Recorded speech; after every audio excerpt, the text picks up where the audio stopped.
Hostage to the ego or host to God? Choose one. This statement offers a profound reflection on the nature of our inner life and spiritual journey. It suggests a choice between being held captive by our ego, a false sense of self rooted in pride and separation, and welcoming the divine presence of God into our lives, a path that leads to freedom, love, and peace. This choice is central to spiritual growth, as the ego, with all its limitations, blinds us to our true nature and divine purpose, while hosting God allows us to live fully in love, compassion, and union.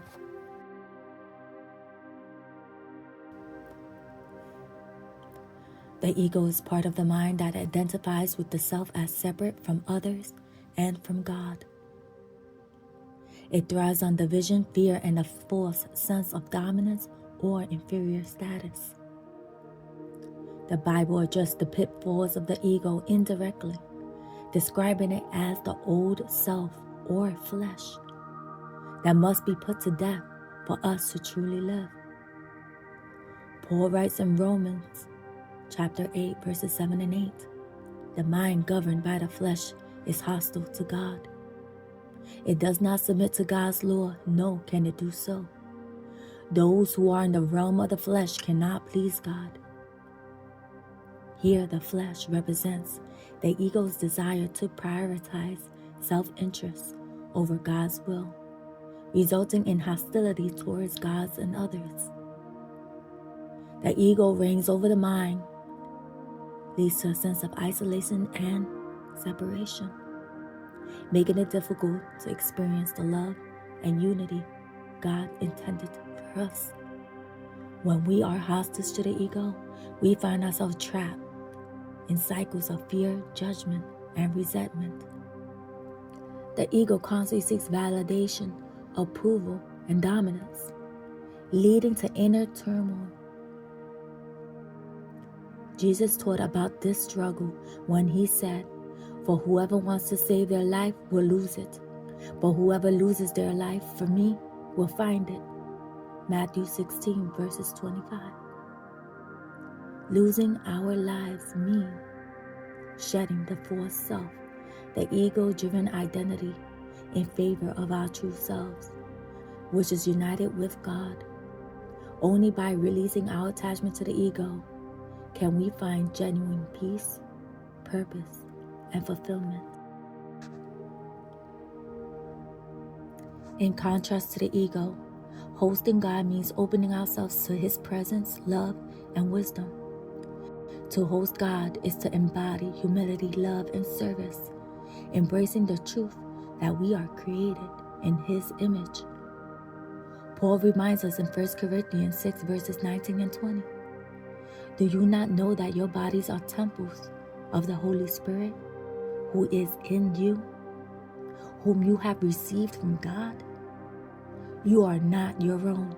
You were bought at a price. Therefore, honor God with your bodies. This verse emphasizes our potential to be vessels for God's love and light, serving as conduits for His peace and guidance. When we choose to host God, we live in alignment with our true purpose, experiencing a deep sense of peace and connection to others. Hosting God frees us from the burden of the ego and the suffering it causes. The ego divides, but God unites. This is the essence of the message in Galatians 2, verses 20. I have been crucified with Christ, and I no longer live, but Christ lives in me. The life I now live in this body, I live by faith in the Son of God, who loved me and gave Himself for me. Paul's words reminds us that when we surrender to God, our old self, the ego, is replaced with the presence of Christ, who lives within us and guides us. Choosing the ego leads to a limited life, one that is confined by fear or judgment, lack of true fulfillment, and constant striving for validation. The ego rooted in the illusion of separateness, makes us believe we are alone and vulnerable. It tempts us to rely on our own strength, wisdom, and accomplishments, rather than seeking guidance and peace in God. This can result in a life of dissatisfaction and anxiety as we become obsessed with worldly success, power, and control. Proverbs 16 verse 18 warns, "Pride goes before destruction, a haughty spirit before a fall." Pride, a core attribute of the ego, leads to ruin because it blinds us to the truth of our need for God. The ego's prideful nature keeps us from recognizing our dependence on God, leaving us isolated and vulnerable to the disappointments and sufferings of this world. When we allow pride to govern us, we close ourselves off to the God presence and wisdom, ultimately causing our own suffering.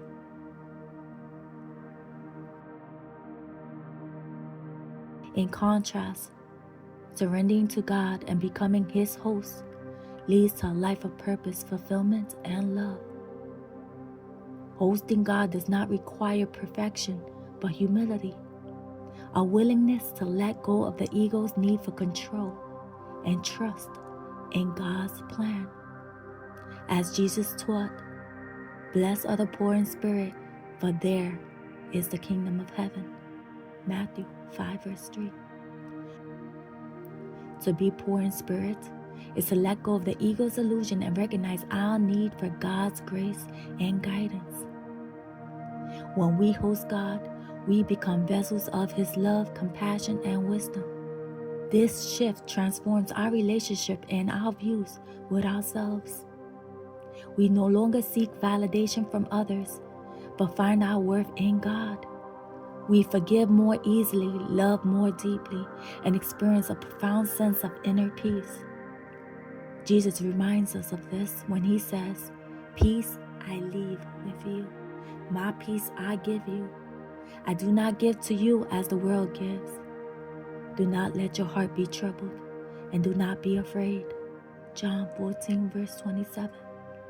This peace, unlike the fleeting satisfaction the ego seeks, is enduring and rooted in the knowledge of God's presence within us.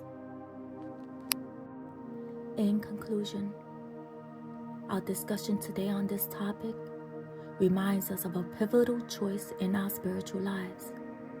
Every day we are faced with a decision: remain bound by the ego with its false promises of separation and self-importance, or open ourselves to the transformative presence of God, embracing unity, peace, and true freedom. By choosing to host God, we align with our divine nature, enhancing our personal growth and positively affecting those around us. Thank you for joining me today on this enlightening journey. If you found this discussion valuable, please like, share, and subscribe.